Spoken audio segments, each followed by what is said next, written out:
Alright, got my torque meter here. So this is set to 25. This is set less than 25. So I'm going to wait till this clicks. There we go. And it's clicking out at 19. So I'm starting off at 19.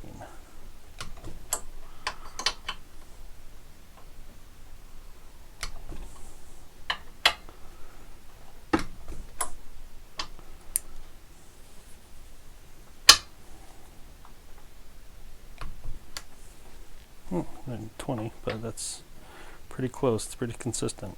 So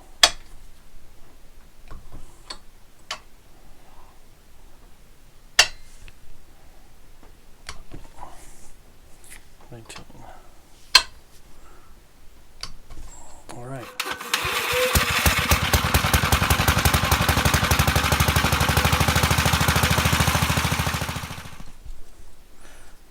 Yeah, what's nice about this service lift is I can put it, pretty much all working heights that I when I like sitting on a usually a 5-gallon bucket. It's a nice height for me, so this makes it really easy to get it to the right height and get underneath it, and put oil pans, take wheels off, take axles off, and be able to, you're not laying on the ground, and you can get stuff underneath it without having to kill yourself. And what it is the I know some guys, they have their like a lift, which is cool, but the problem is that you're putting it on putting it on the tires, and then those who have engine lifts, that you still have to get it up to the engine lift, or the engine mount, or whatever it's called. So this, I kind of have the best of both worlds, where it mounts to the front, hangs off, and get underneath it, and it also just goes from the goes right from the floor. So you just basically walk the tractor right up to it, attached to the PTO bolts, and then you're done. So it works well, it's cheap, it does the job. A few people have commented that it's going to rip down, or it's going to pull off with this heavy engine, but it's been up for, like I said, it's been up for a number of years.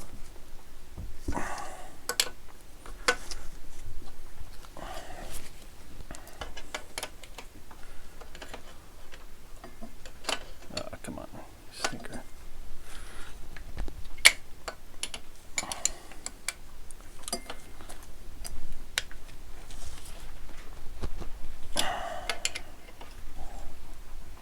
All right, I think we're good. I think we are good.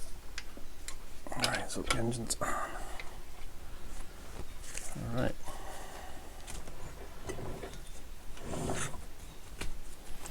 Still need to put oil in everything. Everything's dry right now, empty. So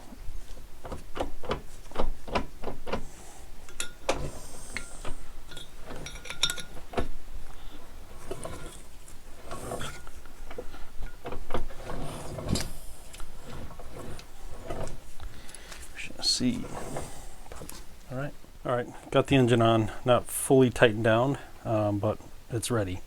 So I got all the bars from, it took me a while to find them. You misplace all these things after a while. Got the bars, got the handlebar, the base of the handlebars. Actually cleaned up the handlebars a little bit, the chrome handlebars. Those are, I'll show you those in a little bit, maybe in another video, but those came out nice. Just did a quick cleaning on those to get the rust off the chrome. But before I can tighten down the handlebars, I need to tighten the head. Before I tighten the head, I need to put anti-seize in the bolts.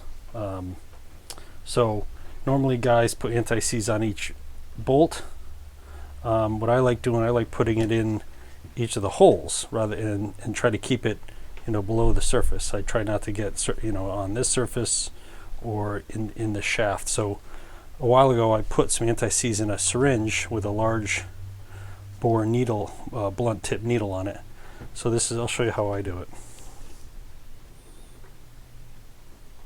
It builds up a little bit of pressure. So you just got to be careful. There he goes. Now we're doing it.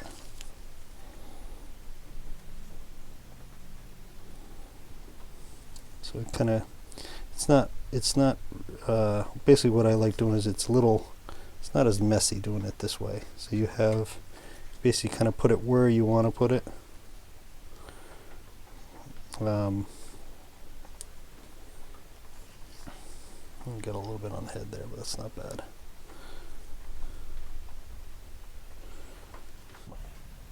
So basically, in each one.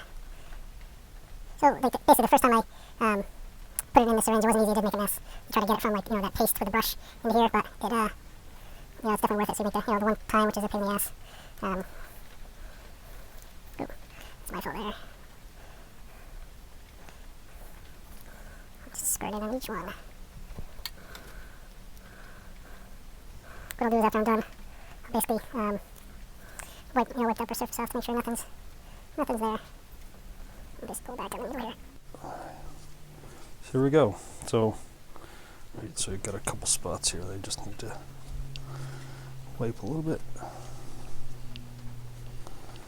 I think that's it. All right. Ooh.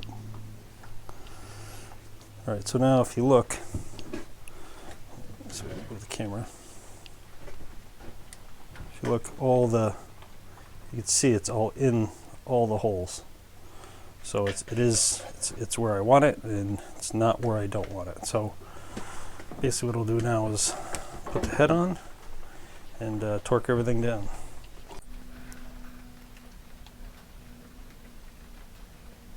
I think it's reversed. That's reversed. Oh, that was right. There.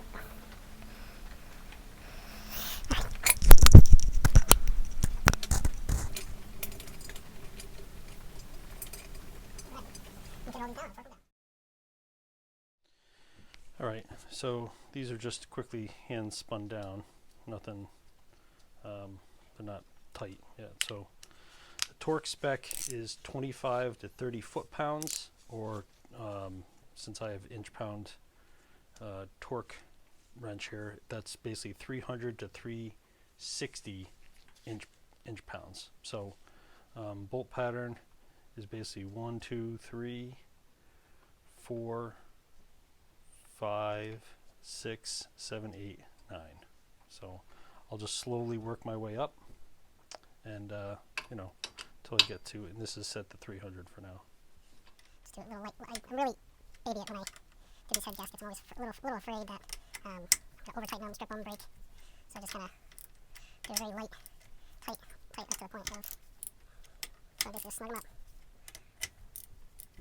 So now I start to. Actually, what I might do is I might. So I'm going to go up to 330 and then see where this clicks off.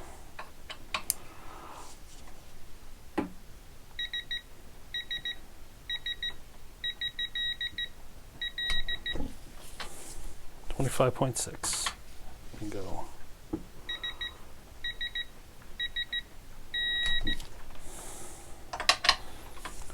$25.8.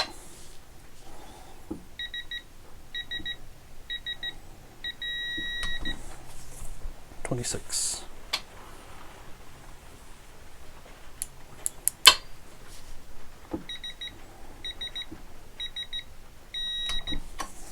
25.9.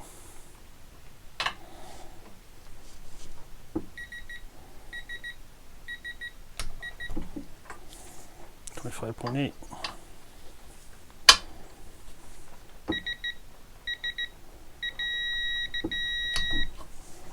26.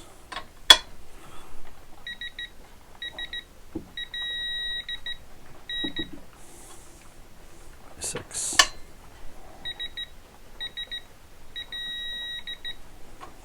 26.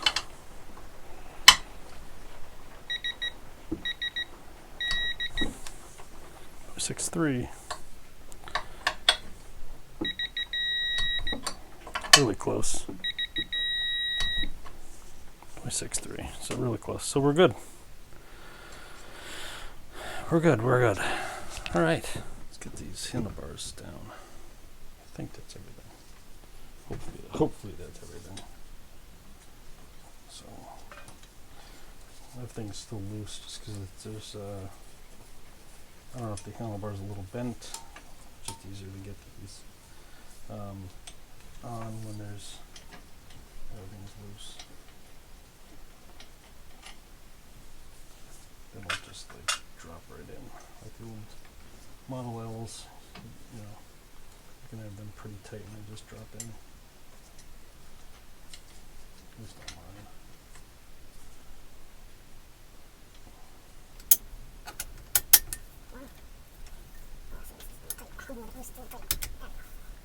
Alright. I gotta tell you, I was talking with someone recently about this shed, and you know, it's a lifesaver.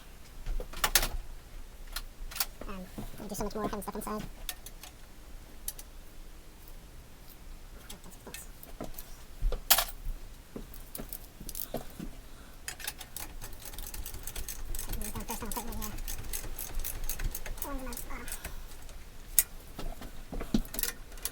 Been using these channel lock ratchets here, or whatever you want to call it, ratchet wrench. Pretty happy with them. I'll have to do a little video on them, but I've been using them basically every project right now. They've been my go-to, so pretty happy with that.